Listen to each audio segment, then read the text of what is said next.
Hi hello ನಮಸ್ಕಾರ ಸ್ನೇಹಿತರೆ, ಮತ್ತೊಮ್ಮೆ ಚಿರು ಅಕಾಡೆಮಿ ಯೂಟ್ಯೂಬ್ ಚಾನಲ್ಗೆ ಎಲ್ಲರಿಗೂ ಕೂಡ ಸ್ವಾಗತ.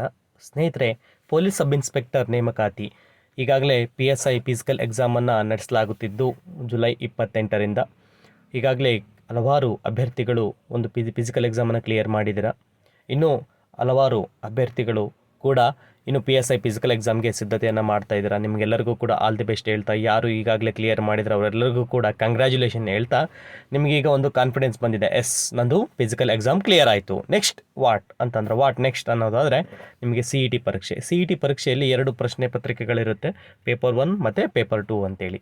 ಪೇಪರ್ 1 ಮತ್ತು ಪೇಪರ್ 2 ಬಗ್ಗೆ ನಿಮಗೆ ಕಂಪ್ಲೀಟಾಗಿ ವಿಡಿಯೋಗಳ ಮೂಲಕ ನಿಮಗೆ ನೀಡ್ತಾ ಬರ್ತಾ ಇದ್ದೀನಿ. ಎಲ್ಲ ಒಂದು ಪ್ರೀವಿಯಸ್ ಇಯರ್ ಪ್ರಶ್ನೆ ಪತ್ರಿಕೆಗಳನ್ನು ಇರ್ಬೋದು, GKಗೆ ಸಂಬಂಧಿಸಿದಂತೆ mental ability previous year question papers solve ಮಾಡಿ ನೀಡ್ತಾ ಇದ್ದೀನಿ. ಸ್ನೇಹಿತರೆ, ದಯಮಾಡಿ ಈ ಒಂದು ವಿಡಿಯೋನ ಹಾಗೂ ಎಲ್ಲ ಪ್ರೀವಿಯಸ್ ವಿಡಿಯೋಗಳನ್ನು ವಾಚ್ ಮಾಡಿ, ನನ್ನ ಚಾನಲನ್ನು ಸಬ್ಸ್ಕ್ರೈಬ್ ಮಾಡಿ, ಸಪೋರ್ಟ್ ಮಾಡಿ, ಒಂದು ಮಾರಲ್ ಸಪೋರ್ಟ್ ಮಾಡಿ ಅಂತ ಹೇಳ್ತಾ, ಒಂದು ಫ್ರೀಯಾಗಿ ನೀವು ಮೆಂಬರ್ಶಿಪ್ ಆಗೋದ್ರ ಮೂಲಕ ಸಬ್ಸ್ಕ್ರೈಬ್ ಆಗಿ, ಹಾಗೆ ಪಕ್ಕದಲ್ಲಿ ಕಾಣುವಂತಹ ಬೆಲ್ ಐಕನ್ ಮೇಲೆ ಪ್ರೆಸ್ ಮಾಡಿ ಆಲ್ ಅಂತೇಳಿ ಸೆಟ್ ಮಾಡ್ಕೊಳ್ಳಿ. ಯಾಕಂತಂದರೆ ಫ್ಯೂಚರಲ್ಲಿ ನಾನು ಯಾವುದೇ ಒಂದು ವಿಡಿಯೋ ಮಾಡಿದರೂ ನಿಮಗೆ ಈಸಿಯಾಗಿ ರೀಚ್ ಆಗುತ್ತೆ, ಅದರ ಒಂದು ಬೆನಿಫಿಟ್ಸನ್ನು ಪಡ್ಕೊಳ್ಬೋದು ಸ್ನೇಹಿತರೆ. ಹಾಗೆ ಇವತ್ತಿನ ದಿನ ಪೊಲೀಸ್ ಸಬ್ ಇನ್ಸ್ಪೆಕ್ಟರ್ ನೇಮಕಾತಿಗೆ ಸಂಬಂಧಿಸಿದಂತೆ ಮೋರ್ ದ್ಯಾನ್ 900 ಪೋಸ್ಟ್ ಈ ವರ್ಷ ಕಾಲಾಗ್ತಾಯಿದೆ ಅಲ್ವಾ. ಒಂದು 538, ಇನ್ನೊಂದು 402 ಹುದ್ದೆಗಳಿಗೆ, ಒಟ್ಟಾರೆ ಮೋರ್ ದ್ಯಾನ್ 900 ಹುದ್ದೆಗಳಿಗೆ ನಿಮಗೆ ನೇಮಕಾತಿ ನಡೀತಿರೋದ್ರಿಂದ ಇದೊಂದು ಸುವರ್ಣಾವಕಾಶ ಅಂತ ಕೂಡ ಹೇಳ್ಬೋದು. ಅದರ ಜೊತೆಯಲ್ಲಿ ಒಂದು ಪ್ಲಸ್ ಪ್ಯಾಕೇಜ್ ಏನಪ್ಪ, ಇನ್ನೊಂದು ಬೋನಸ್ ಏನಂದರೆ PC ಕೂಡ ನಿಮಗೆ ಕಾಲಾಗ್ತಾಯಿದೆ. ಯಾರಾದರೂ ಈಗ ಡಿಗ್ರಿ ಆದವರು PCಯು ಕೂಡ ಅಪ್ಲೈ ಮಾಡಿರ್ತಾರೆ, ಎಲಿಜಿಬಿಲಿಟಿ ಇದ್ದರೆ ಖಂಡಿತವಾಗ್ಲೂ ನಿಮಗೆ ಆ ಒಂದು ಹುದ್ದೆ ಕೂಡ ಅಲಂಕರಿಸಬಹುದು.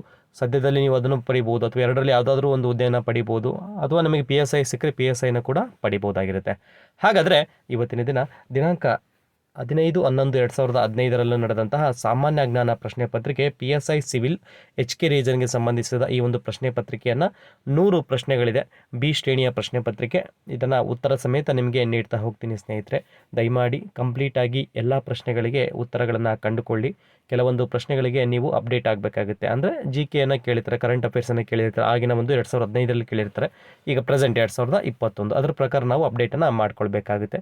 ಅದರ ಜೊತೆಯಲ್ಲಿ ನಾವು ಫ್ಯೂಚರಲ್ಲಿ ಆದರೂ ಕೂಡ 2023 ಅಂದರೆ 2023ರಲ್ಲಿ ಏನು ಕರೆಂಟ್ ಅಫೇರ್ಸ್ ಇರುತ್ತೆ ಅದರ ಪ್ರಕಾರ ನಾವು ಸಿದ್ಧತೆಯನ್ನು ಮಾಡ್ಕೊಳ್ಬೇಕು. ಸಪೋಸ್ ನೆಕ್ಸ್ಟ್ ಫ್ಯೂಚರಲ್ಲಿ ಕಾಲ ಆದರೆ ಏನಾದರೂ PSI, ಅವಾಗಿನ ಒಂದು ಕರೆಂಟ್ ಅಫೇರ್ಸನ್ನು ಅಪ್ಡೇಟ್ ಮಾಡ್ಕೊಂಡ್ರೆ ಆಯಿತು. ಇಷ್ಟು ಒಂದು ಸ್ಮಾಲ್ ಇಂಟ್ರಡಕ್ಷನ್. ಹಾಗಾದರೆ ಇವತ್ತಿನ ಈ ಒಂದು ವಿಡಿಯೋನ ಶುರು ಮಾಡೋಣ ಬನ್ನಿ. ಇಲ್ಲಿ ಒಂದು ಚಿತ್ರವನ್ನು ನೀಡಿದ್ದಾರೆ. ಈ ಚಿತ್ರದಲ್ಲಿ ಎಷ್ಟು ತ್ರಿಭುಜಗಳಿವೆ ಅಂತೇಳಿ ಕೇಳ್ತಾ ಇರೋದು. ಎಷ್ಟು ತ್ರಿಭುಜಾಕಾರಗಳು ಕಾಣ್ತಾ ಇದ್ದೇವೆ ಅಂತ ಹೇಳ್ತಾ ಇದ್ದಾರೆ. ಇದನ್ನು ಸ್ಕ್ರೀನ್ಶಾಟ್ ತಕ್ಕೊಳ್ಳಿ. ಅದರಲ್ಲಿ ಸರಿಯಾದ ಉತ್ತರ 24 ತ್ರಿಭುಜಗಳು ಈ ಒಂದು ಚಿತ್ರದಲ್ಲಿ ಕಾಣುತ್ತಿವೆ. 6ರ ವಿರುದ್ಧ ಮುಖದಲ್ಲಿರುವ ಸಂಖ್ಯೆ ಯಾವುದು? ಇಲ್ಲಿ 4 ದಾಳಗಳ ಒಂದು ಚಿತ್ರಗಳನ್ನು ಕೊಟ್ಟಿದ್ದಾರೆ. 1 2 3 4 ಅಥವಾ ABCD 4 ಕೊಟ್ಟಿದ್ದಾರೆ. ಆ 4ರಲ್ಲಿ 6ರ ವಿರುದ್ಧ ಇನ್ನೊಂದು ಅದರ ಅಪೋಸಿಟ್ ಯಾವ ಒಂದು ಸಂಖ್ಯೆ ಬರುತ್ತೆ ಅಂತೇಳಿ ಕೇಳ್ತಾ ಇರೋದು ಸ್ನೇಹಿತರೆ. ಹಾಗಾಗಿ ಅದಕ್ಕೆ ವಿರುದ್ಧವಾದಂತಹ ಸಂಖ್ಯೆ 1 ಬರುತ್ತೆ. ಈ ಕೆಳಗಿನ ಭಿನ್ನರಾಶಿಯಲ್ಲಿ ಅತ್ಯಂತ ಚಿಕ್ಕದು ಯಾವುದು? ಅತ್ಯಂತ ಚಿಕ್ಕ ಒಂದು ಭಿನ್ನರಾಶಿ ಯಾವುದು ಅಂತ ಕೇಳಿದರೆ B 38/228 ಸರಿಯಾದ ಉತ್ತರ. ಮಾರ್ಚ್ ಎಂಬುದು OCTEJ, ಮಾರ್ಚ್ ಎಂಬುದು OCTEJ ಆದರೆ ರಿಟರ್ನ್ ಎಂಬುದು ಡ್ಯಾಶ್ ಆಗುತ್ತದೆ, ಅಂದರೆ TGVWTP. ಇದು ಆಲ್ಫಾಬೆಟ್ಗೆ ಸಂಬಂಧಿಸಿದಂತಹ ಪ್ರಶ್ನೆ. ಈ ಥರ ಒಂದು ಪ್ರಶ್ನೆಗಳನ್ನು ಕೂಡ ನಾನು ಶಾರ್ಟ್ಲಿ ನಿಮಗೆ ಸಾಲ್ವ್ ಮಾಡ್ತೀನಿ ವಿತಿನ್ ಎಕ್ಸಾಮಲ್ಲಿ. A ಮತ್ತು B ಕೊಳವೆಗಳಿಗೆ ಒಂದು ತೊಟ್ಟಿಯನ್ನು ತುಂಬಲು ಕ್ರಮವಾಗಿ ತಲಾ 20 ಮತ್ತು 30 ನಿಮಿಷಗಳು ತಗಲುತ್ತದೆ. ಒಂದು ವೇಳೆ ಎರಡನ್ನೂ ಒಟ್ಟಿಗೆ ಉಪಯೋಗಿಸಿದರೆ ತೊಟ್ಟಿಯನ್ನು ತುಂಬಲು ಎಷ್ಟು ವೇಳೆ ತಗಲುತ್ತದೆ? 12 ನಿಮಿಷಗಳು ತಗಲುತ್ತವೆ. ಬ್ಯಾಟರಿಗಳಲ್ಲಿ ಯಾವ ಆಸಿಡನ್ನು ಬಳಸುತ್ತಾರೆ? ಬ್ಯಾಟರಿಗಳಲ್ಲಿ ಸಲ್ಫ್ಯೂರಿಕ್ ಆಸಿಡನ್ನು ಬಳಸಲಾಗುತ್ತದೆ. ಈ ಕೆಳಗಿನವುಗಳಲ್ಲಿ ಯಾವುದು ಮೂತ್ರಜನಕಾಂಗದಲ್ಲಿ ಕಲ್ಲುಗಳಾಗಲು ಕಾರಣ? ಕಿಡ್ನಿಯಲ್ಲಿ ಕಲ್ಲಾಗುತ್ತಲ್ವ, ಅದಕ್ಕೆ ಕಾರಣ, ಮುಖ್ಯವಾದಂತಹ ಕಾರಣ ಕ್ಯಾಲ್ಸಿಯಂ ಆಕ್ಸಲೇಟ್ ಎಂಬುದು ಮುಖ್ಯ ಕಾರಣ. ಜೀವಕೋಶಗಳನ್ನು ಎಣಿಸಲು ಬಳಸುವ ಮಾಪನ. ಜೀವಕೋಶಗಳನ್ನು ಎಣಿಸಲು ಬಳಸುವಂತಹ ಮಾಪನ ಯಾವುದು ಅಂದರೆ ಸೈಟೋಮೀಟರ್. ಮಣ್ಣಿನ ಕುರಿತಾದ ಅಧ್ಯಯನವನ್ನು ಏನೆಂದು ಕರೆಯುತ್ತಾರೆ ಅಥವಾ ಹೀಗೆ ಕರೆಯುತ್ತಾರೆ? ಏನಂತ ಕರೆಯುತ್ತಾರೆ ಅಂದರೆ ಪೆಡಾಲಜಿ ಎಂದು ಕರೆಯುತ್ತಾರೆ. ಮಣ್ಣಿನ ಬಗ್ಗೆ ಅಧ್ಯಯನ ಮಾಡ್ತಾರಲ್ವ, ಆ ಒಂದು ಅಧ್ಯಯನವನ್ನು ಪೆಡಾಲಜಿ ಎಂದು ಕರೆಯುತ್ತಾರೆ. ಶ್ರೀಹರಿಕೋಟಾ ಲಾಂಚ್ ಪ್ಯಾಡ್ ಯಾವ ರಾಜ್ಯದಲ್ಲಿದೆ? ಶ್ರೀಹರಿಕೋಟಾ ಲಾಂಚ್ ಪ್ಯಾಡ್ ಇರುವಂಥದ್ದು ಆಂಧ್ರ ಪ್ರದೇಶ ರಾಜ್ಯದಲ್ಲಿ. ಸಾರ್ಕ್ ಯಾವಾಗ ಸ್ಥಾಪಿಸಲಾಯಿತು? ಸಾರ್ಕ್ ಎಂಬ ಒಂದು ಸಂಸ್ಥೆ ಯಾವ ಒಂದು ವರ್ಷ ಸ್ಥಾಪಿಸಲಾಯಿತು? ಸರಿಯಾದ ಉತ್ತರ 8ನೇ ಡಿಸೆಂಬರ್ 1985ರಲ್ಲಿ ಸಾರ್ಕ್ ಸಂಸ್ಥೆಯನ್ನು ಸ್ಥಾಪಿಸಲಾಯಿತು. 8ನೇ ಡಿಸೆಂಬರ್ 1985. ಈ ಕೆಳಗಿನ ಹೇಳಿಕೆಗಳನ್ನು ಪರಿಗಣಿಸಿ. ಭಾರತದ ಅಟಾರ್ನಿ ಜನರಲ್ ರವರು ಲೋಕಸಭಾ ನಡಾವಳಿಗಳಲ್ಲಿ ಭಾಗವಹಿಸಬಹುದು. 1. ಎರಡನೇದು, ಲೋಕಸಭಾ ಸಮಿತಿಗಳ ಸದಸ್ಯರಾಗಬಹುದು. 2. ಮೂರನೆಯದು, ಲೋಕಸಭೆಯಲ್ಲಿ ಮಾತನಾಡಬಹುದು. ಮೂರನೇ ಒಂದು ಹೇಳಿಕೆ, ಲೋಕಸಭೆಯಲ್ಲಿ ಮತ ಚಲಾಯಿಸಬಹುದು. ಮೇಲಿನ ಯಾವ ಹೇಳಿಕೆಗಳು ಸರಿಯಾಗಿವೆ ಅಂತ ಕೇಳ್ತಾ ಇರೋದು. ಆಯ್ಕೆಗಳಲ್ಲಿ ಸರಿಯಾದ ಉತ್ತರ ಸ್ಕ್ರೀನ್ಶಾಟ್ ಅನ್ನು ತಗೊಳ್ಳಿ. 1, 2 ಮತ್ತು 3 ಮಾತ್ರ ಸರಿಯಾದ ಉತ್ತರ. ಲೋಕಸಭಾ ನಡಾವಳಿಗಳಲ್ಲಿ ಭಾಗವಹಿಸಬಹುದು. 1 ಯಾರು ಅಂದರೆ ಅಟಾರ್ನಿ ಜನರಲ್ ರವರು. ಲೋಕಸಭಾ ಸಮಿತಿಗಳ ಸದಸ್ಯರಾಗಬಹುದು, ಸರಿಯಾಗಿದೆ. ಲೋಕಸಭಾ ಸಭೆಯಲ್ಲಿ ಮಾತನಾಡಬಹುದು, ಅವರು ಕೂಡ ಮಾತನಾಡುವ ಒಂದು ಅವಕಾಶನ ಹೊಂದಿರುತ್ತಾರೆ. ಆದರೆ ಲೋಕಸಭೆಯಲ್ಲಿ ಮತ ಚಲಾಯಿಸುವ ಅಧಿಕಾರವನ್ನು ಅವರು ಹೊಂದಿರುವುದಿಲ್ಲ, ಅಟಾರ್ನಿ ಜನರಲ್ ರವರು. ಸರಿಯಾದ ಉತ್ತರ ಸಿ. ಮಿಶ್ರ ಆರ್ಥಿಕತೆ ಎಂದರೆ ಸರಿಯಾದ ಉತ್ತರ ಸಿ. ಸಾರ್ವಜನಿಕ ಮತ್ತು ಖಾಸಗಿ ವಲಯಗಳ ಸಹಭಾಗಿತ್ವವನ್ನು ಮಿಶ್ರ ಆರ್ಥಿಕತೆ ಎಂದು ಕರೆಯುತ್ತಾರೆ. ಲೋಕಸಭೆಯಲ್ಲಿ ಅವಧಿಯನ್ನು ತುರ್ತು ಘೋಷಣೆ ಸಂದರ್ಭಗಳಲ್ಲಿ ಒಂದೇ ಸಮಯ 1 ವರ್ಷದವರೆಗೆ ವಿಸ್ತರಿಸಬಹುದು. ಒಂದೇ ಸಮಯದಲ್ಲಿ 1 ವರ್ಷದವರೆಗೂ ಕೂಡ ಲೋಕಸಭೆಯ ಒಂದು ಅವಧಿಯನ್ನು ವಿಸ್ತರಿಸಬಹುದು. ಈ ಕೆಳಗಿನ ಹೇಳಿಕೆಗಳನ್ನು ಪರಿಗಣಿಸಿ. ಲೋಕಸಭೆಯಲ್ಲಿ ಚುನಾಯಿತರ ಸದಸ್ಯರು, ಲೋಕಸಭೆಗೆ ನಾಮಕರಣವಾದ ಸದಸ್ಯರು, ರಾಜ್ಯಸಭೆಯ ಚುನಾಯಿತ ಸದಸ್ಯರು, ರಾಜ್ಯಸಭೆಗೆ ನಾಮಕರಣವಾದ ಸದಸ್ಯರು. ಮೇಲಿನವರುಗಳಲ್ಲಿ ಯಾರ್ಯಾರು ಉಪರಾಷ್ಟ್ರಪತಿಯನ್ನು ಆರಿಸುವ ಚುನಾಯಿತ ಗುಣ ಪೂರ್ಣಗೊಳಿಸುತ್ತಾರೆ? ಯಾರು ಉಪರಾಷ್ಟ್ರಪತಿಗಳನ್ನು ಆಯ್ಕೆ ಮಾಡುವ ಒಂದು ಗುಣವನ್ನು ಹೊಂದಿರ್ತಾರೆ ಅಂತಂದರೆ ಸರಿಯಾದ ಉತ್ತರ ಮೇಲಿನ ಎಲ್ಲರೂ ಕೂಡ ಲೋಕಸಭೆಯ ಚುನಾಯಿತ ಸದಸ್ಯರು, ಲೋಕಸಭೆ ನಾಮಕರಣವಾದ ಸದಸ್ಯರು, ರಾಜ್ಯಸಭೆ ಚುನಾಯಿತ ಸದಸ್ಯರು, ರಾಜ್ಯಸಭೆಗೆ ನಾಮಕರಣವಾದ ಸದಸ್ಯರು ಕೂಡ, ಇವರೆಲ್ಲರೂ ಕೂಡ ಒಬ್ಬ ಉಪರಾಷ್ಟ್ರಪತಿಗಳನ್ನು ಆಯ್ಕೆ ಮಾಡುತ್ತಾರೆ. ಉಪರಾಷ್ಟ್ರಪತಿಗಳು ರಾಜ್ಯಸಭೆಯ ಪದನಿಮಿತ್ತ ಅಧ್ಯಕ್ಷರು ಕೂಡ ಆಗಿರುತ್ತಾರೆ. ಈ ಕೆಳಗಿನವುಗಳಲ್ಲಿ ಯಾವುದು ರಾಷ್ಟ್ರೀಕೃತ ಬ್ಯಾಂಕ್ ಅಲ್ಲ? ಫೆಡರಲ್ ಬ್ಯಾಂಕ್ ಎನ್ನುವುದು ಒಂದು ರಾಷ್ಟ್ರೀಕೃತ ಬ್ಯಾಂಕ್ ಅಲ್ಲ. ಉಳಿದಂತಹ ಕಾರ್ಪೊರೇಷನ್ ಬ್ಯಾಂಕ್, ದೇನಾ ಬ್ಯಾಂಕ್, ವಿಜಯ ಬ್ಯಾಂಕ್ ಈಗೆಲ್ಲ ಮರ್ಜ್ ತುಂಬ ನಡೆದಿದೆ. ಈಗ ಪ್ರೆಸೆಂಟ್ ನಾವು ಕರೆಂಟ್ ಅಫೇರ್ಸಲ್ಲಿ ಸ್ವಲ್ಪ ನೋಡ್ಕೊಳ್ಬೇಕಾಗುತ್ತೆ. ಅಂತಾರಾಷ್ಟ್ರೀಯ ಅಕ್ಕಿ ಸಂಶೋಧನಾ ಸಂಸ್ಥೆ ಎಲ್ಲಿದೆ? ಅಂತಾರಾಷ್ಟ್ರೀಯ ಇಂಟರ್ನ್ಯಾಷನಲ್ ರೈಸ್ ರಿಸರ್ಚ್ ಸೆಂಟರ್ ಇರುವಂಥದ್ದು ಫಿಲಿಪೈನ್ಸ್ನಲ್ಲಿ. ಅಬಕಾರಿ ಸುಂಕ ಅನ್ವಯಿಸುವುದು ಸರಕುಗಳ ಉತ್ಪಾದನೆಯ ಮೇಲೆ, ಸೇಲ್ಸ್ ಮೇಲೆಲ್ಲ, ಮಾರಾಟದ ಮೇಲೆಲ್ಲ, ಸರಕುಗಳನ್ನು ಎಷ್ಟು ಉತ್ಪಾದನೆ ಮಾಡ್ತಾರೆ ಅದ್ರ ಬೇಸ್ ಮೇಲೆ ಅಬಕಾರಿ ಸುಂಕವನ್ನು, ಎಕ್ಸೈಸ್ ಡ್ಯೂಟಿಯನ್ನು, ಕಸ್ಟಮ್ ಡ್ಯೂಟಿಯನ್ನು ಅಥವಾ ಎಕ್ಸೈಸ್ ಡ್ಯೂಟಿಯನ್ನು ಹಾಕಲಾಗುತ್ತೆ. Excise duty especially. ಚಲಾವಣೆ ನಾಣ್ಯಗಳ ಪರಿವರ್ತನೆಯ ಪರಿಕಲ್ಪನೆ ಪ್ರಥಮವಾಗಿ ಹುಟ್ಟಿಕೊಂಡಿದ್ದು ಬ್ರಿಟನ್ ವುಡ್ಸ್ ಒಪ್ಪಂದದಲ್ಲಿ. ಕೆಳಗಿನವುಗಳಲ್ಲಿರುವ ಯಾವ ಅಂತರ್ಜಾಲದ ದೈತ್ಯ ಭಾರತದಲ್ಲಿ ಪ್ರಾಜೆಕ್ಟ್ ಲೂನ್ ಆರಂಭಿಸುತ್ತಿದ್ದಾರೆ? ಗೂಗಲ್ ರವರು. ಕೆಳಗಿನವುಗಳಲ್ಲಿ ಯಾವುದರಲ್ಲಿ ಹೆಚ್ಚಿನ ಮಾಹಿತಿ ಸಂಗ್ರಹಿಸಬಹುದು? DVD ಎನ್ನುವ ಒಂದು ಘಟಕದಲ್ಲಿ ನಾವು ಹೆಚ್ಚಿನ ಒಂದು ಮಾಹಿತಿಯನ್ನು ಸಂಗ್ರಹಿಸಬಹುದು compare to CD-ROM, CD-ROM and floppy disc.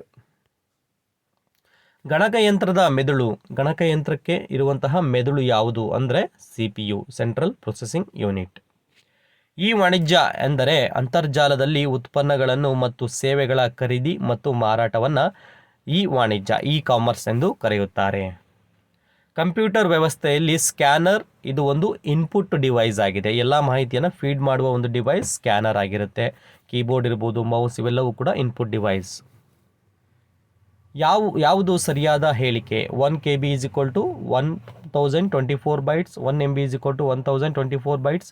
ಈ 4 ಆಯ್ಕೆಗಳಲ್ಲಿ ಸರಿಯಾದ ಉತ್ತರ 1 KB ಅಂತಂದರೆ ನಮಗೆ 1024 ಬೈಟ್ಸ್ ಅಂತ ಅರ್ಥ. 1 GB ಅಂದರೆ 1024 KB ಅಂತ ಅರ್ಥ. ಈ ರೀತಿಯಾಗಿ ನಮಗೆ ಕಂಪ್ಯೂಟರ್ ರಿಲೇಟೆಡ್ ಕೂಡ ಮೆಮೊರಿ ಬಗ್ಗೆ ಕೂಡ ಪ್ರಶ್ನೆಗಳನ್ನು ಕಾಂಪಿಟೇಟಿವ್ ಎಕ್ಸಾಮ್ಸಲ್ಲಿ ಕೇಳುವ ಸಾಧ್ಯತೆ ಹೆಚ್ಚಿರುವುದರಿಂದ ಅದರ ಬಗ್ಗೆ ಕೂಡ ನಾವು ಮಾಹಿತಿಯನ್ನು ಕಲೆ ಹಾಕೊಳ್ಬೇಕಾಗುತ್ತೆ ಸ್ನೇಹಿತರೆ. ದಯಮಾಡಿ ಮಿಸ್ ಮಾಡದೆ ನೋಡ್ಕೊಳ್ಳಿ. ಈ ಕೆಳಗಿನ ಯಾವುದು ಸರಿಯಾದ ಹೊಂದಾಣಿಕೆಯಾಗಿದೆ? ಸರಿಯಾದ ಹೊಂದಾಣಿಕೆ ಅಂದರೆ C, servants of India society. ಇದರ ಒಂದು ಸ್ಥಾಪನೆ ಮಾಡಿದವರು ಗೋಪಾಲಕೃಷ್ಣ ಗೋಖಲೆಯವರು. ಹೊಂದಿಸಿ ಬರೆಯಿರಿ ಅಂತ ಹೇಳಿದರೆ ಪಟ್ಟಿ 1 ಮತ್ತು 2 ಪಟ್ಟಿಗಳನ್ನು ನೀಡಿದ್ದಾರೆ. Lord Clive, lord Wellesley, lord Dalhousie, lord Curzon. ಹಾಗೆ ಮುಂದೆ ಅವರ ಪಟ್ಟಿ 2ನ ಕೂಡ ನೀಡಿದ್ದಾರೆ. ಯಾವ ನೀತಿಗಳನ್ನು ಅವರು ಆ್ಯಕ್ಟ್ಗಳನ್ನು ಜಾರಿಗೆ ತಂದಿದ್ದಾರೆ ಅಂತೇಳಿ. ಸರಿಯಾದ ಉತ್ತರಗಳ ಒಂದು ಆಯ್ಕೆಗಳಲ್ಲಿ ಎ ಸರಿಯಾದ ಉತ್ತರ. ಏನಂತ ನೋಡೋಣ ಬನ್ನಿ. ಲಾರ್ಡ್ ಕ್ಲೈವ್ ರವರು ಬಂಗಾಳದಲ್ಲಿ ದ್ವಿಸರ್ಕಾರವನ್ನು ಜಾರಿಗೆ ತಂದವರು. ಲಾರ್ಡ್ ವೆಲ್ಲೆಸ್ಲಿರವರು ಸಹಾಯಕ ಸೈನ್ಯ ಪದ್ಧತಿಯನ್ನು ಜಾರಿಗೆ ತಂದವರು. ಲಾರ್ಡ್ ಡಾಲೌಸಿ ಅವರು ದತ್ತು ಮಕ್ಕಳಿಗೆ ಹಕ್ಕಿಲ್ಲವೆಂಬ ನೀತಿಯನ್ನು ಜಾರಿಗೊಳಿಸಿದವರು. ಹಾಗೆ ಲಾರ್ಡ್ ಕರ್ಜನ್ ರವರು ಇಂಡಿಯನ್ ಯೂನಿವರ್ಸಿಟೀಸ್ ಆ್ಯಕ್ಟ್ ಅನ್ನು ಜಾರಿಗೆ ತಂದವರು. ಸರಿಯಾದ ಉತ್ತರ ಎ. ಇದನ್ನು ಒಂದು ಸ್ಕ್ರೀನ್ಶಾಟನ್ನು ತಗೊಳ್ಳಿ ದಯವಿಟ್ಟು. ಈ ಕೆಳಗಿನ ಯಾವುದನ್ನು ಜೈನ ದೇವಾಲಯದ ನಗರ ಎಂದು ಕರೆಯುತ್ತಾರೆ? ಗಿರ್ನಾರನ್ನು ಜೈನ ದೇವಾಲಯದ ನಗರ ಎಂದು ಕರೆಯುತ್ತಾರೆ. ಹೊಂದಿಸಿ ಬರೆಯಿರಿ. ಓಮ್ ರೂಲ್ ಚಳುವಳಿ, ಹಾಗೆ ಪಟ್ಟಿ 1 ಪಟ್ಟಿ 2 ಅಂತ ಕೊಟ್ಟಿದ್ದಾರೆ. ಚೌರಿ ಚೌರ ಘಟನೆ, ಸೈಮನ್ ಕಮಿಷನ್, ಮಿಂಟೋ ಮಾರ್ಲೆ ಸುಧಾರಣೆ ಇವೆಲ್ಲವೂ ಕೂಡ ಯಾವ ವರ್ಷದಲ್ಲಿ ನಡೆದಿದೆ ಪಟ್ಟಿ 2ನಲ್ಲಿ ಕೊಟ್ಟಿದ್ದಾರೆ. ಸರಿಯಾಗಿ ಹೊಂದಿಸಿ ಬರೆಯಿರಿ ಅಂತ ಕೊಟ್ಟಿದ್ದಾರೆ. ಆಯ್ಕೆಗಳು 4 ಕೊಟ್ಟಿದ್ದಾರೆ. ಅದಕ್ಕೆ ಸರಿಯಾದ ಉತ್ತರ ಬಿ. ಓಮ್ ರೂಲ್ ಚಳುವಳಿ ನಡೆದಂಥದ್ದು 1916ರಲ್ಲಿ. ಚೌರಿ ಚೌರ ಘಟನೆ 1922. ಸೈಮನ್ ಕಮಿಷನ್ ನಡೆದಂಥದ್ದು 1909. ಮಿಂಟೋ ಮಾರ್ಲೆ ಸುಧಾರಣೆ ನಡೆದಿರುವಂಥದ್ದು 1909ರಲ್ಲಿ. Simon commission ನಡೆದಂಥದ್ದು 1927ರಲ್ಲಿ. ಇದಕ್ಕೆ ಸರಿಯಾದ ಉತ್ತರ ಬಿ. ಭಾರತದ ಸ್ವಾತಂತ್ರ್ಯ ಚಳುವಳಿಯ ಸಮಯದಲ್ಲಿ ಡೆಕ್ಕನ್ ಎಜುಕೇಷನ್ ಸೊಸೈಟಿ ಸ್ಥಾಪಿಸಿದವರು ಯಾರು? ಈ ಒಂದು ಸಂಸ್ಥೆಯನ್ನು ಅಥವಾ ಸೊಸೈಟಿಯನ್ನು ಸ್ಥಾಪಿಸಿದವರು ಯಾರು ಅಂದರೆ ಡೆಕ್ಕನ್ ಎಜುಕೇಷನ್ ಸೊಸೈಟಿ ಬಾಲಗಂಗಾಧರ್ ತಿಲಕ್ ರವರು. ಹರ್ಷವರ್ಧನನ ಆಳ್ವಿಕೆಯಲ್ಲಿ ಭಾರತಕ್ಕೆ ಭೇಟಿ ನೀಡಿದ ಚೀನಿ ಯಾತ್ರಿಕನ ಹೆಸರೇನು? ಯುವೆನ್ ತ್ಸಾಂಗ್ ಇವರು ಹರ್ಷವರ್ಧನ ಅವರ ಆಳ್ವಿಕೆಯಲ್ಲಿ ಭಾರತಕ್ಕೆ ಭೇಟಿ ನೀಡಿದ ಚೀನಿ ಯಾತ್ರಿಕರು. ಆಜಾದ್ ಹಿಂದ್ ಫೌಜ್ ಸಂಘಟನೆಯು ರಚನೆಯಾದದ್ದು ಎಲ್ಲಿ? ಆಜಾದ್ ಹಿಂದ್ ಫೌಜ್ ಸಂಘಟನೆಯು ರಚನೆಯಾದದ್ದು ಸಿಂಗಾಪುರದಲ್ಲಿ. ಚೋಳ ಸಾಮ್ರಾಜ್ಯದ ಕೆಳಗಿನ ಯಾವ ರಾಜ ತನ್ನ ಆಳ್ವಿಕೆಯಲ್ಲಿ ಮಾಲ್ಡೀವ್ಸ್ ವಶಪಡಿಸಿಕೊಂಡಿದ್ದ? ರಾಜರಾಜ ಚೋಳ 1. ಭಾರತದಲ್ಲಿ ಪೋರ್ಚುಗೀಸರ ಪ್ರಥಮ ಕೋಟೆಯನ್ನು ನಿರ್ಮಿಸಿದ ಸ್ಥಳ ಯಾವುದು? ಕೊಚ್ಚಿ. ಭಾರತದಲ್ಲಿ ಪೋರ್ಚುಗೀಸರ ಪ್ರಥಮ ಕೋಟೆಯನ್ನು ನಿರ್ಮಿಸಿದ ಒಂದು ಸ್ಥಳ ಯಾವುದು ಅಂದರೆ ಕೇರಳದಲ್ಲಿರುವಂತಹ ಕೊಚ್ಚಿಯಲ್ಲಿ. ಗುರು ಬಿರ್ಜು ಮಹಾರಾಜರು ಈ ಕೆಳಗಿನ ಯಾವ ಶಾಸ್ತ್ರೀಯ ನೃತ್ಯದಲ್ಲಿ ನಿಪುಣರಾಗಿದ್ದರು ಅಂದರೆ ಕಥಕ್ ನೃತ್ಯದಲ್ಲಿ ಗುರು ಬಿರ್ಜು ಮಹಾರಾಜರು ತುಂಬ ಶಾಸ್ತ್ರೀಯ ನೃತ್ಯದಲ್ಲಿ ನಿಪುಣರಾಗಿದ್ದರು, ಕಥಕ್. ಡಾಕ್ಟರ್ ಬಾಬಾ ಸಾಹೇಬ್ ಅಂಬೇಡ್ಕರ್ ಅಂತಾರಾಷ್ಟ್ರೀಯ ವಿಮಾನ ನಿಲ್ದಾಣ ಎಲ್ಲಿದೆ? ಡಾಕ್ಟರ್ ಬಾಬಾ ಸಾಹೇಬ್ ಅಂಬೇಡ್ಕರ್ ಅಂತಾರಾಷ್ಟ್ರೀಯ ಇಂಟರ್ನ್ಯಾಷನಲ್ ಏರ್ಪೋರ್ಟ್ ಎಲ್ಲಿದೆ ಅಂತ ಕೇಳ್ತಾ ಇರೋದು ನಾಗ್ಪುರದಲ್ಲಿ. ಆಗಾ ಖಾನ್ ಕಪ್ ಯಾವ ಕ್ರೀಡೆಗೆ ಸಂಬಂಧಿಸಿದೆ? ಆಗಾ ಖಾನ್ ಕಪ್ ಎಂಬುದು ಹಾಕಿ ಕ್ರೀಡೆಗೆ ಸಂಬಂಧಿಸಿರುವ ಒಂದು ಕಪ್ಪು. ಬಂಡೀಪುರ ರಾಷ್ಟ್ರೀಯ ಉದ್ಯಾನವನ ಕರ್ನಾಟಕದ ಯಾವ ಜಿಲ್ಲೆಯಲ್ಲಿದೆ? ಬಂಡೀಪುರ ರಾಷ್ಟ್ರೀಯ ಉದ್ಯಾನವನ ಕಂಡುಬರುವಂಥದ್ದು ಚಾಮರಾಜನಗರ ಜಿಲ್ಲೆಯಲ್ಲಿ. ಭರತೇಶ ವೈಭವದ ಕರ್ತೃ ಯಾರು? ರತ್ನಾಕರ ವರ್ಣಿಯವರು ಭರತೇಶ ವೈಭವದ ಕರ್ತೃ. ಹೊಂದಿಸಿ ಬರೆಯಿರಿ ಅಂತ ಕೇಳಿದರೆ ಪಟ್ಟಿ 1 ಮತ್ತು ಪಟ್ಟಿ 2 ಅಂತ ಕೊಟ್ಟಿದ್ದಾರೆ. ಮೇಕೆದಾಟು, ಭರಚುಕ್ಕಿ ಜಲಪಾತ, ಅಬ್ಬೆ ಜಲಪಾತ, ಗೋಕಾಕ್ ಜಲಪಾತ ಅದು ಯಾವ ಜಿಲ್ಲೆಗಳಲ್ಲಿ ಕಂಡುಬರುತ್ತಂತ ಕೇಳ್ತಾ ಇರೋದು. ಸರಿಯಾದ ಉತ್ತರ ಸಿ ಆಗಿರುತ್ತದೆ. ಮೇಕೆದಾಟು ಇದು ರಾಮನಗರ ಜಿಲ್ಲೆಯಲ್ಲಿ, ಹಾಗೂ ಭರಚುಕ್ಕಿ ಜಲಪಾತವು ಡಿ ಚಾಮರಾಜನಗರ ಜಿಲ್ಲೆಯಲ್ಲಿ ಕಂಡುಬರುತ್ತೆ. ಅಬ್ಬೆ ಜಲಪಾತವು ಕೊಡಗು ಜಿಲ್ಲೆಯಲ್ಲಿ, ಗೋಕಾಕ್ ಜಲಪಾತವು ಬೆಳಗಾವಿ ಜಿಲ್ಲೆಯಲ್ಲಿ ಕಂಡುಬರುತ್ತೆ. ಇದನ್ನು ಸ್ಕ್ರೀನ್ಶಾಟ್ ತಕ್ಕೊಳ್ಳಿ ಸ್ನೇಹಿತರೆ. ಸರಿಯಾದ ಉತ್ತರ ಈ ಒಂದು ಪ್ರಶ್ನೆಗೆ ಸಿ. ಕನ್ನಡ ಬರಹಗಾರ ಎಂ ಕಲಬುರ್ಗಿಯವರು ಕೆಳಗಿನ ಯಾವ ಪ್ರಶಸ್ತಿಗಳ ಪುರಸ್ಕೃತರಾಗಿದ್ದರೆ? ಮೇಲಿನ ಎಲ್ಲವೂ ಕೂಡ ಒಂದು ಕನ್ನಡ ಬರಹಗಾರರಾದಂತಹ ಎಂ ಕಲಬುರ್ಗಿ ಅವರು ಪಡೆದಿದ್ದಾರೆ. ಯಾವ್ಯಾವುದಂದರೆ ಕೇಂದ್ರ ಸಾಹಿತ್ಯ ಅಕಾಡೆಮಿ ಪ್ರಶಸ್ತಿ, ಕರ್ನಾಟಕ ಸಾಹಿತ್ಯ ಅಕಾಡೆಮಿ ಪ್ರಶಸ್ತಿ, ನೃಪತುಂಗ ಪ್ರಶಸ್ತಿ ಎಲ್ಲವೂ ಕೂಡ ಪಡೆದಿದ್ದಾರೆ. ದೊಡ್ಡಬಳ್ಳಾಪುರ ಕೆಳಗಿನ ಯಾವ ಕೈಗಾರಿಕೆಗೆ ಪ್ರಸಿದ್ಧವಾಗಿದೆ? ದೊಡ್ಡಬಳ್ಳಾಪುರವು ರೇಷ್ಮೆ ಕೈಗಾರಿಕೆಗಳಿಗೆ ಪ್ರಸಿದ್ಧವಾಗಿದೆ. ಕೆಳಗಿನ ಯಾವ ಅಣೆಕಟ್ಟನ್ನು ಕರ್ನಾಟಕದಲ್ಲಿ ಕಾಣಬಹುದು? ಸೂಪಾ ಅಣೆಕಟ್ಟನ್ನು ಕರ್ನಾಟಕದಲ್ಲಿ ಕಾಣಬಹುದು, ಆದರೆ ನಾಗಾರ್ಜುನ ಸಾಗರ, ಹಾಗೆ ಇಂದಿರಾ ಸಾಗರ ಮತ್ತು ಕೊಯ್ನಾ ಅಣೆಕಟ್ಟು ನಮ್ಮ ಕರ್ನಾಟಕ ರಾಜ್ಯದಲ್ಲಿ ಕಂಡುಬರುವುದಿಲ್ಲ. ಕರ್ನಾಟಕದ ಒಟ್ಟು ವಿಸ್ತೀರ್ಣ ಎಷ್ಟು ಚದರ ಮೈಲಿಗಳಲ್ಲಿ? ಅಂದರೆ 74,051 ಚದರ ಮೈಲಿಗಳಷ್ಟು ಕರ್ನಾಟಕದ ಒಂದು ವಿಸ್ತೀರ್ಣ ಒಳಗೊಂಡಿದೆ. ಗೇರುಸೊಪ್ಪು ಹೈಡ್ರೋ ಎಲೆಕ್ಟ್ರಿಕಲ್ ಪ್ರಾಜೆಕ್ಟ್ ಯಾವ ಜಿಲ್ಲೆಯಲ್ಲಿ ಕಂಡುಬರುತ್ತದೆ? ಗೇರುಸೊಪ್ಪು ಹೈಡ್ರೋ ಎಲೆಕ್ಟ್ರಿಕಲ್ ಪ್ರಾಜೆಕ್ಟ್ ಕಂಡುಬರುವುದು ಶಿವಮೊಗ್ಗ ಜಿಲ್ಲೆಯಲ್ಲಿ. ಕೆಳಗಿನ ಯಾವುದನ್ನು ತಪ್ಪಾಗಿ ಹೊಂದಿಸಲಾಗಿದೆ? ಮೊದಲನೆಯದು BM ಶ್ರೀಕಂಠೆ ಅವರಿಗೆ ಶ್ರೀ ಎಂದು ಕರೆಯುತ್ತಾರೆ. ಪಂಚಮಂಗೇಶ್ ರಾಯರೇ ಕವಿ ಮಿತ್ರ. ವಿ ಕೆ ಗೋಕಾಕ್ ಅವರಿಗೆ ವಿನಾಯಕ್ ಎಂದು ಕರೆಯುತ್ತಾರೆ. ಆದರೆ DV ಗುಂಡಪ್ಪರವರಿಗೆ ಆನಂದ ಕಂದ ಎಂದು ಕರೆಯುವುದಿಲ್ಲ. ಅದು ಸರಿಯಾದ ಹೊಂದಾಣಿಕೆ ಅಲ್ಲ. ಈ ಕರ್ನಾಟಕ ರಾಜ್ಯ ಮಹಿಳಾ ವಿಶ್ವವಿದ್ಯಾಲಯಕ್ಕೆ ಸಂಬಂಧಿಸಿದ ಕೆಳಗಿನ ಹೇಳಿಕೆಗಳನ್ನು ಗಮನಿಸಿ. ಇದನ್ನು 2013ರಲ್ಲಿ ಸ್ಥಾಪಿಸಲಾಯಿತು. ಇದು ವಿಜಾಪುರ ಜಿಲ್ಲೆಯಲ್ಲಿದೆ. ಇದು ಕರ್ನಾಟಕದಲ್ಲಿ ಮಹಿಳೆಯರ ಪ್ರತ್ಯೇಕವಾಗಿರುವ ಮೊದಲ ವಿಶ್ವವಿದ್ಯಾಲಯ ಆಗಿದೆ. ಆಯ್ಕೆಗಳಲ್ಲಿ ಸರಿಯಾದ ಉತ್ತರ 2 ಮತ್ತು 3 ಮಾತ್ರ ಸರಿಯಾಗಿದೆ. 2013ರಲ್ಲಿ ಇದು ಸ್ಥಾಪನೆಯಾಗಿದೆ, ಬೇರೆ ವರ್ಷದಲ್ಲಿ ಸ್ಥಾಪನೆಯಾಗಿದೆ. ಆದರೆ ಇದು ವಿಜಯಪುರ ಜಿಲ್ಲೆಯಲ್ಲಿದೆ. ಹಾಗೆ ಇದು ಮಹಿಳೆಯರಿಗೆ ಮಾತ್ರ ಸ್ಥಾಪಿತವಾದಂತಹ ಒಂದು ಕರ್ನಾಟಕದ ಪ್ರಥಮ ವಿಶ್ವವಿದ್ಯಾಲಯ, ಅಕ್ಕಮಹಾದೇವಿ ವಿಶ್ವವಿದ್ಯಾಲಯ ಮಹಿಳಾ ಯೂನಿವರ್ಸಿಟಿ. ಭಾರತೀಯ ಪುನರುಜ್ಜೀವನ ಪಿತಾಮಹ ಯಾರು? ಭಾರತೀಯ ಪುನರುಜ್ಜೀವನ ಪಿತಾಮಹ ಯಾರು ಅಂದರೆ ರಾಜಾರಾಮ್ ಮೋಹನ್ ರಾಯ್ರವರು. ಭಾರತದ ಆರ್ಥಿಕ ಇತಿಹಾಸ ಬರೆದವರು ಯಾರು? ಭಾರತದ ಆರ್ಥಿಕ ಇತಿಹಾಸ ಬರೆದವರು RC ದತ್ತರವರು. ವಂದಿಸಿ ಬರೆಯಿರಿ ಅಂತ ಕೇಳಿದರೆ ಬಾದಾಮಿ ಚಾಳುಕ್ಯರು, ಶಾತವಾಹನರು, ಕೆಳದಿ ನಾಯಕ, ಬನವಾಸಿ ಕದಂಬ. ಇದು ಪಟ್ಟಿ 1ರಲ್ಲಿದ್ದರೆ ಪಟ್ಟಿ 2ರಲ್ಲಿ ಪ್ರಮುಖ ರಾಜರು ಯಾರ್ಯಾರು, ಯಾವ ಒಂದು ಸಾಮ್ರಾಜ್ಯಕ್ಕೆ ಯಾವ ಒಬ್ಬ ರಾಜ ಇದ್ರು ಅಂತ ಕೇಳ್ತಾ ಇರೋದು. ಅದಕ್ಕೆ ಸರಿಯಾದ ಉತ್ತರ D ಆಗಿದೆ. ಇದಕ್ಕೆ ಉತ್ತರವನ್ನು ಕೂಡ ನೀಡ್ತಾ ಹೋಗ್ತೀನಿ. ಬಾದಾಮಿ ಚಾಳುಕ್ಯರ ಒಂದು ಪ್ರಮುಖ ರಾಜ ಯಾರು ಅಂತಂದರೆ ಪುಲಿಕೇಶಿ 2. ಶಾತವಾಹನರ ಒಬ್ಬ ಪ್ರಮುಖ ನಾಯಕ ಯಾರು ಅಂದರೆ ಗೌತಮಿ ಪುತ್ರ. ಹಾಗೆ ಕೆಳದಿ ನಾಯಕರ ಒಬ್ಬ ಪ್ರಮುಖ ನಾಯಕ ಯಾರು ಅಂದರೆ ಶಿವಪ್ಪ ನಾಯಕ. ಕೊನೆಯಲ್ಲಿ ಬನವಾಸಿ ಕದಂಬರ ಒಬ್ಬ ಸಾಮ್ರಾಜ್ಯದ ಒಬ್ಬ ಪ್ರಮುಖ ನಾಯಕ ಯಾರು ಅಂದರೆ ಮಯೂರ ಶರ್ಮ. ಸರಿಯಾದ ಉತ್ತರ D. ಈ ಕೆಳಗಿನವುಗಳಲ್ಲಿ ಬಿಟ್ಟು ಹೋಗಿರುವ ಸಂಖ್ಯೆಯನ್ನು ಕಂಡುಹಿಡಿಯಿರಿ. ಎಲ್ಲಿ ಪ್ರಶ್ನಾರ್ಥಕ ಚಿಹ್ನೆ ಇದೆ ನೋಡಿ, 3ನೇ ಚಿಹ್ನೆಯಲ್ಲಿ 3ನೇ ಚಿತ್ರದಲ್ಲಿ ಕೆಳಗಡೆ ಭಾಗದಲ್ಲಿ ಪ್ರಶ್ನಾರ್ಥಕ ಚಿಹ್ನೆ ಇದೆ. ಆ ಜಾಗದಲ್ಲಿ ಯಾವ ಒಂದು ಸಂಖ್ಯೆ ಬರುತ್ತೆ ಅಂತ ಕೇಳ್ತಾ ಇರೋದು. ಸರಿಯಾದ ಉತ್ತರ 64. D ಸರಿಯಾದ ಉತ್ತರವಾಗಿರುತ್ತೆ ಸ್ನೇಹಿತರೆ. A ಮತ್ತು B ಸಹೋದರರು. C ಯು Aಯ ಸಹೋದರಿ, D ಯು Eಯ ಸಹೋದರ, E ಯು Bಯ ಮಗಳು, F Aಯ ತಂದೆಯಾದರೆ D ಯ ಚಿಕ್ಕಪ್ಪನು ಯಾರು? D ಯ ಚಿಕ್ಕಪ್ಪ ಯಾರು ಆಗ್ತಾರಂದರೆ A ಯು D ಯ ಒಂದು ಚಿಕ್ಕಪ್ಪ ಆಗ್ತಾರೆ. 16 ಪುರುಷರು ಅಥವಾ 20 ಮಹಿಳೆಯರು ಒಂದು ಕೆಲಸವನ್ನು 25 ದಿನಗಳಲ್ಲಿ ಪೂರ್ಣಗೊಳಿಸಬಲ್ಲರು. 16 ಪುರುಷರು ಆದರೆ ಮಹಿಳೆಯರು 20 ಆದರೆ ಈ ಥರ ಬೇರೆ ಬೇರೆ ಒಂದು ಗುಂಪುಗಳಲ್ಲಿ ಮಾಡಿದರೆ ಒಂದೇ ಒಂದು ಕೆಲಸವನ್ನು 25 ದಿನದಲ್ಲಿ ಮಾಡ್ತಾರೆ. ಬಟ್ ಜನರ ಕೆಲಸಗಾರರ ಒಂದು ಸಂಖ್ಯೆ ಹೆಚ್ಚು ಕಮ್ಮಿ ಇದೆ ಪುರುಷರು ಮತ್ತು ಮಹಿಳೆಯರಿಗೆ ಕಂಪೇರ್ ಮಾಡಿದರೆ.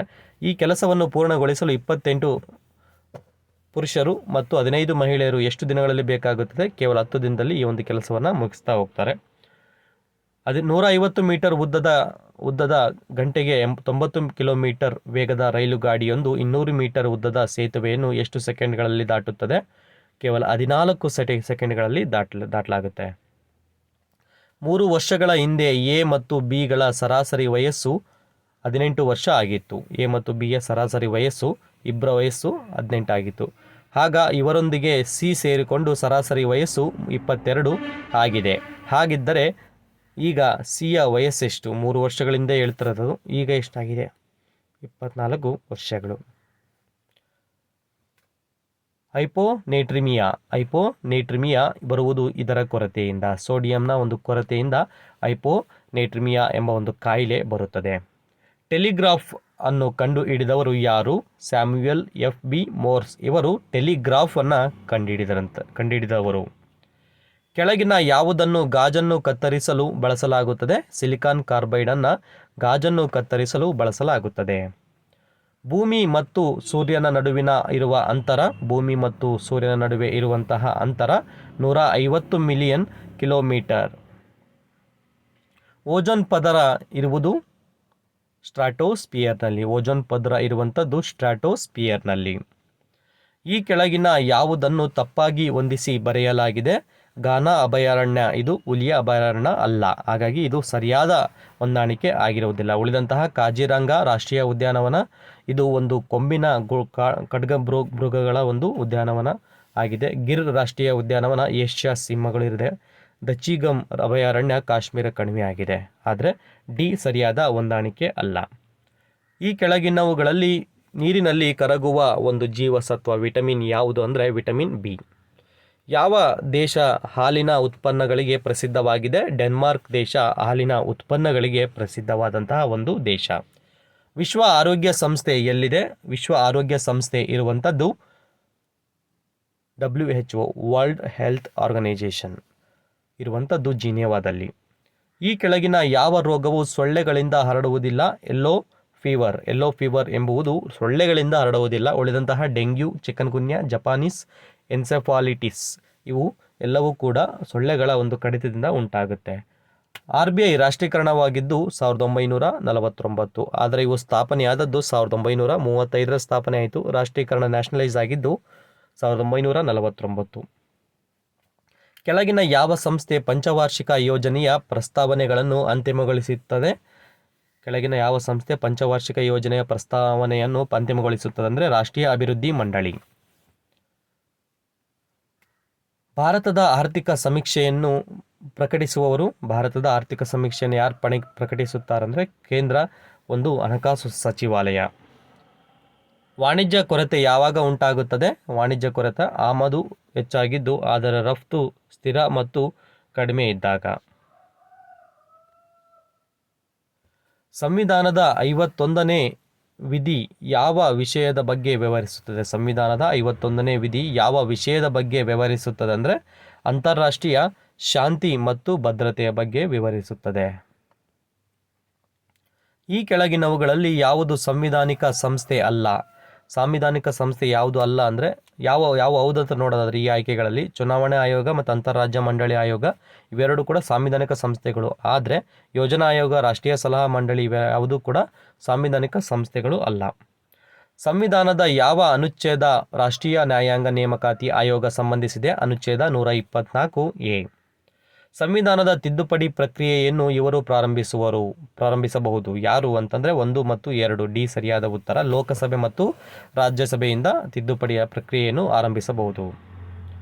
ಕೆಳಗಿನ ಯಾವ ತಿದ್ದುಪಡಿ ಕಾಯ್ದೆ ಭಾರತ ಸಂವಿಧಾನಕ್ಕೆ ಅನುಚ್ಛೇದ 21A ಯನ್ನು ಸೇರಿಸಿ ಶಿಕ್ಷಣದ ಮಹತ್ವಕ್ಕೆ ಮೂಲಭೂತ ಹಕ್ಕನ್ನಾಗಿ ಮಾಡಿತು? 86ನೇ ತಿದ್ದುಪಡಿಯ ಪ್ರಕಾರ ಶಿಕ್ಷಣವನ್ನು ಒಂದು ಮೂಲಭೂತ ಹಕ್ಕನ್ನಾಗಿ 21A ಒಂದು ಅನುಚ್ಛೇದದಡಿಯಲ್ಲಿ ಭಾರತ ಸಂವಿಧಾನದಲ್ಲಿ ತಿದ್ದುಪಡಿ ಮಾಡಲಾಯಿತು.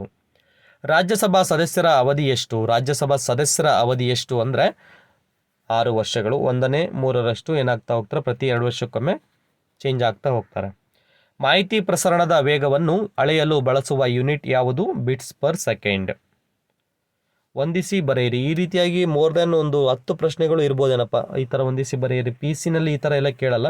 ಇಲ್ಲಿ ನಮಗೆ ಯಾವ್ದಾದ್ರು ಒಂದು ಗೊತ್ತಿಲ್ಲ ಅಥವಾ 1-2 ಗೊತ್ತಿಲ್ಲ ಅಂದರೆ ತುಂಬ ಕಷ್ಟ ಆಗುತ್ತೆ. ಅಟ್ಲೀಸ್ಟ್ 1 or 2 ಗೊತ್ತಿದ್ರೆ ಮಾತ್ರ ನಾವು ಅಲ್ಲಿ ಗೆಸ್ ಮಾಡಿ ಸರಿಯಾಗಿ ಆನ್ಸರ್ನ ಮಾಡ್ಬೋದು. ಪಟ್ಟಿ 1 ಮತ್ತು ಪಟ್ಟಿ 2. ಸತ್ಯಪ್ರತಿಜ್ಞೆಯ ಪ್ರಮಾಣ ಯಾವ ಒಂದು ಅನುಸೂಚಿಯಲ್ಲಿ ಬರುತ್ತೆ? ಒಂದು ಭಾರತ ಸಂವಿಧಾನದಲ್ಲಿ ಅನುಸೂಚಿತ ಪ್ರದೇಶಗಳ ಹಾಗೂ ಅನುಸೂಚಿತ ಪಂಗಡಗಳಿಗಾಗಿ ಉಪಬಂಧಗಳು ಯಾವ ಒಂದು ಅನುಸೂಚಿ? ರಾಜ್ಯಗಳ ಪಟ್ಟಿ ಮತ್ತು ಕೇಂದ್ರ ಪಟ್ಟಿ ಯಾವ ಒಂದು ಅನುಸೂಚಿ?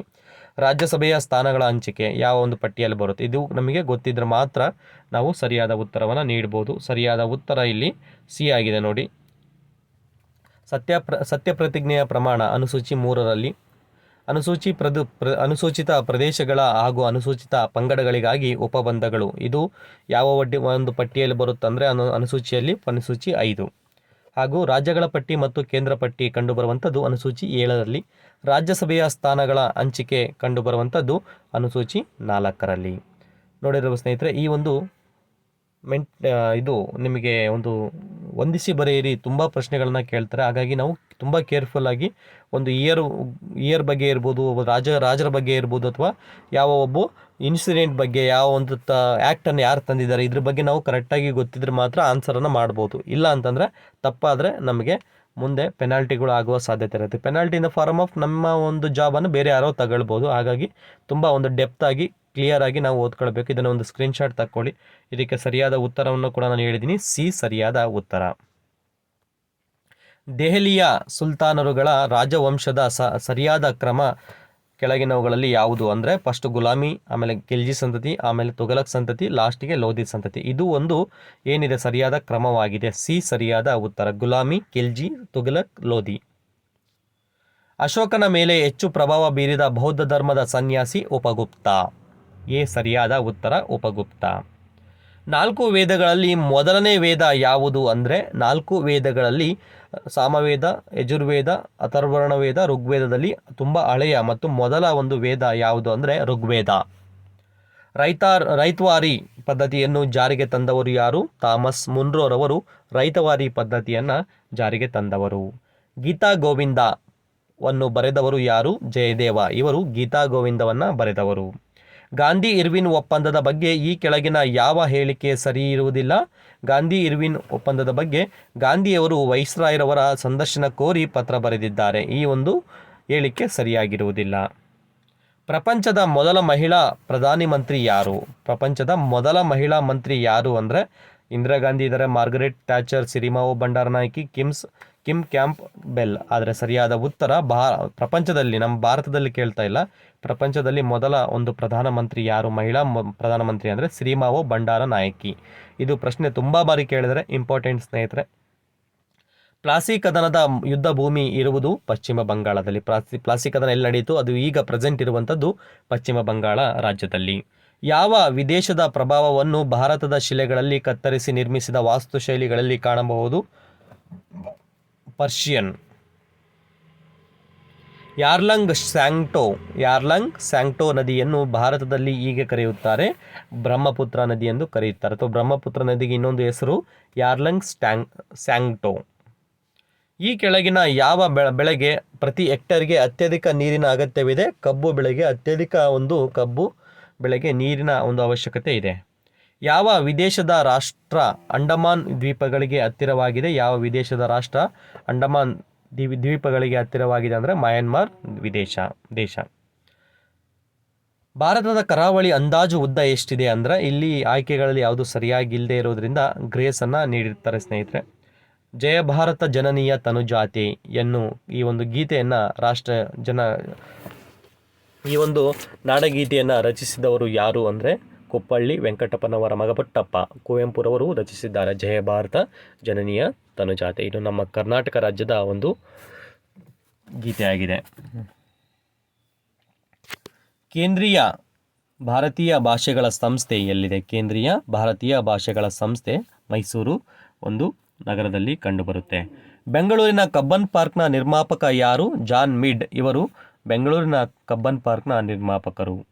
ಕನ್ನಡಕ್ಕೆ ಶಾಸ್ತ್ರೀಯ ಭಾಷಾ ಸ್ಥಾನಮಾನ ದೊರಕಿದ ವರ್ಷ 2008ರಿಂದ. ಕರ್ನಾಟಕದ ಪಂಜಾಬ್ ಎಂದು ಕರೆಯಿಸಿಕೊಳ್ಳುವ ಜಿಲ್ಲೆ ಯಾವುದು? ವಿಜಯಪುರ ಜಿಲ್ಲೆಯನ್ನು ಕರ್ನಾಟಕದ ಒಂದು ವಿಜಾಪುರ ಜಿಲ್ಲೆಯನ್ನು ಕರ್ನಾಟಕದ ಪಂಜಾಬ್ ಎಂದು ಕರೆಯಲಾಗುತ್ತೆ. ವಾಸ್ಕೋಡಿಗಾಮ ಯಾವ ದೇಶದವರು? ವಾಸ್ಕೋಡಿಗಾಮವರು ಪೋರ್ಚುಗಲ್ ದೇಶದ ಒಬ್ಬ ಯಾತ್ರಿಕ. ಕರ್ನಾಟಕದಲ್ಲಿ ಅತಿ ಹೆಚ್ಚು ಅರಣ್ಯವನ್ನು ಹೊಂದಿರುವ ಜಿಲ್ಲೆ ಉತ್ತರ ಕನ್ನಡ ಜಿಲ್ಲೆ. ಅತ್ಯಂತ ಕಾಡಿನ ಪ್ರದೇಶವನ್ನು ಹೊಂದಿರುವಂತಹ ಜಿಲ್ಲೆ ಕಾರವಾರ ಅಂತ ಏನು ಕರಿತೀವಿ, ಉತ್ತರ ಕನ್ನಡ ಜಿಲ್ಲೆ. ಕರ್ನಾಟಕದ ಕೆಳಗಿನ ಯಾವ ಜಿಲ್ಲೆ ಅತ್ಯಂತ ಕಡಿಮೆ ಲಿಂಗ ಅನುಪಾತ ಹೊಂದಿದೆ? ಬೆಂಗಳೂರು ನಗರದಲ್ಲಿ ಅತ್ಯಂತ ಕಡಿಮೆ ಒಂದು ಲಿಂಗಾನುಪಾತವನ್ನು ಹೊಂದಿದೆ. ಬಾದಾಮಿಯನ್ನು ಹಿಂದೆ ಹೀಗೆ ಕರೆಯುತ್ತಿದ್ದರು, ಬಾದಾಮಿಯನ್ನು ವಾತಾಪಿ ಎಂದು ಕೂಡ ಕರೆಯುತ್ತಾರೆ. ಕರ್ನಾಟಕದಲ್ಲಿ ಉದ್ದವಾಗಿ ಹರಿಯುವ ನದಿ ಯಾವುದು? ಕೃಷ್ಣಾ ನದಿಯು ಕರ್ನಾಟಕದಲ್ಲಿ ಹರಿಯುವ ನದಿಗಳಲ್ಲಿ ಅತಿ ಉದ್ದವಾದ ನದಿಯಾಗಿದೆ ಕೃಷ್ಣಾ ನದಿ.